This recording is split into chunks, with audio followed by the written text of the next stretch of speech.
Laurent Aubaine, vous connaissez ce nid de la terreur ou encore nid terroriste, ce quartier d'Al-Fourqan qui a été bombardé à plusieurs reprises, à 3 reprises, c'est les 3 dernières nuits? Honnêtement, je ne le connais pas.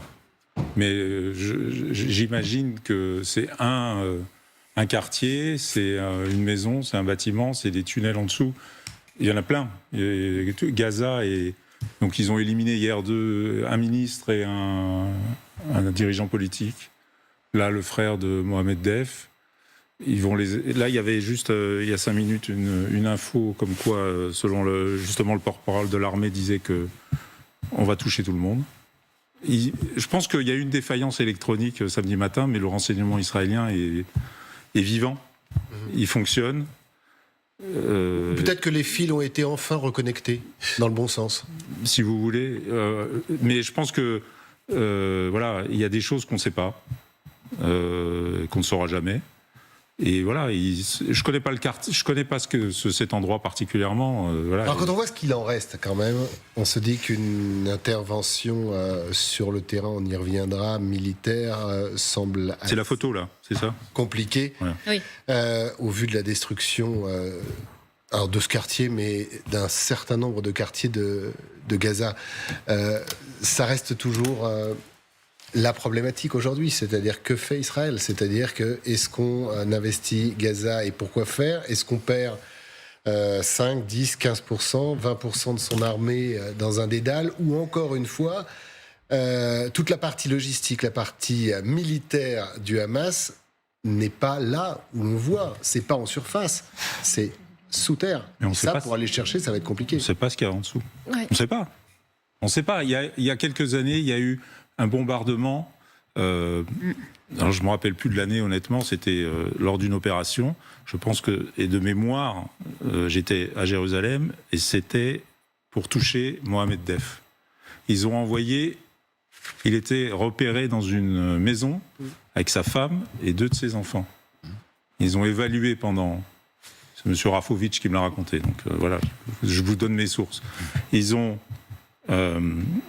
évalué pendant plusieurs heures, on y va ou on n'y va pas, parce qu'il y avait des civils, des enfants, etc., etc. Et ils ont fini par y aller. Quelle bombe on met ? 1 tonne, 500 kilos. Après, général, vous savez mieux que moi la différence entre les deux. Et ils ont envoyé 1 tonne. Et la tonne, elle a détruit plus que prévu.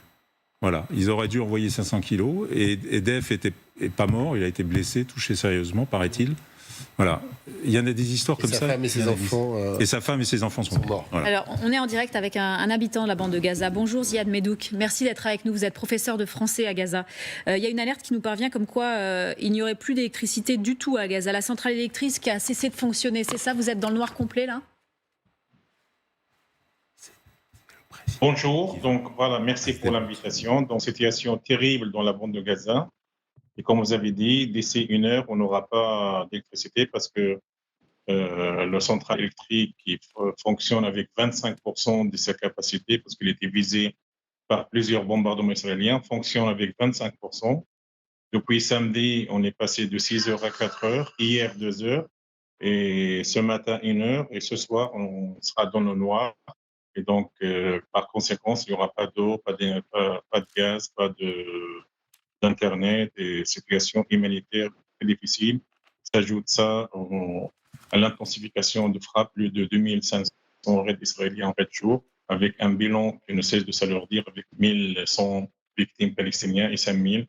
60% selon les ministères de la Santé sont des civils, enfants, femmes et personnes âgées. Donc, l'objectif israélien, c'est mettre la pression sur cette population civile qui, je rappelle, subit un blocus israélien inhumain depuis 16 ans et qui a subi 4 grandes offensives militaires israéliens en 2009, 2012, 2014 et 2020.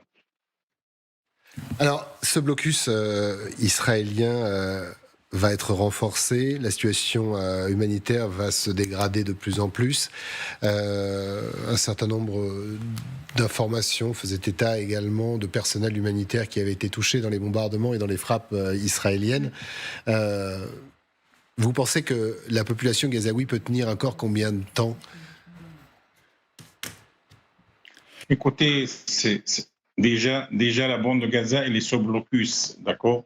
Les frontières sont toujours fermées, donc peu de matériaux entre Gaza, peu de médicaments, mais avec cette offensive, la situation elle est en pire en pire. Je pense que d'ici 2-3 jours, la situation va être dramatique pour 2 100 000 Palestiniens. Je rappelle, 230 000 Palestiniens sont actuellement dans les écoles de l'UNRWA et les écoles publiques réfugiées, et le reste, ils sont obligés, comme moi, rester chez eux, attendre leur source, donc qui attendent des bombardements, qui attendent les missiles et les roquettes de l'aviation militaire israélienne, c'est-à-dire ils attendent de leur sort soit la mort, soit la vie.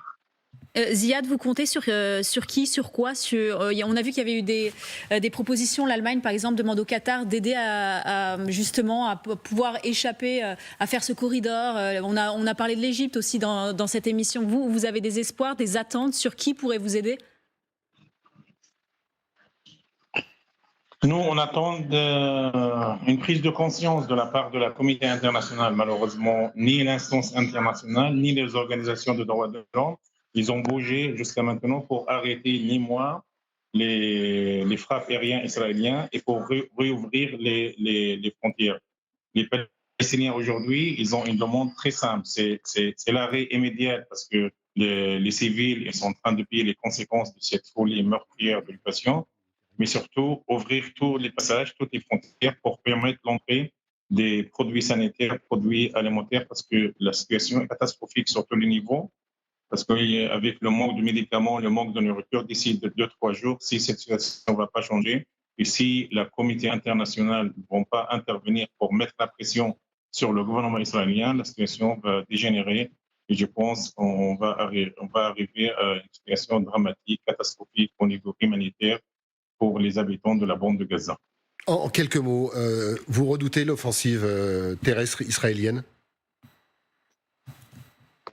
Écoutez, pour le moment, on n'a pas. Pour le moment, c'est l'aviation militaire israélienne et les bateaux de la marine israélienne qui bombardent partout dans la bande de Gaza. Il y a des menaces, mais pour le moment, on entend qu'il y a des menaces des ministres israéliens d'avoir une opération terrestre. Mais pour le moment, la place, c'est pour l'aviation militaire qui est en train de vélonner, de bombarder partout dans la bande de Gaza.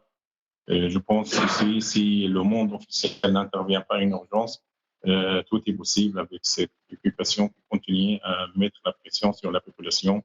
Pour cela, on lance un appel, un appel via votre chaîne que le monde entier se bouge pour sauver les Palestiniens, surtout les civils, les enfants et les femmes.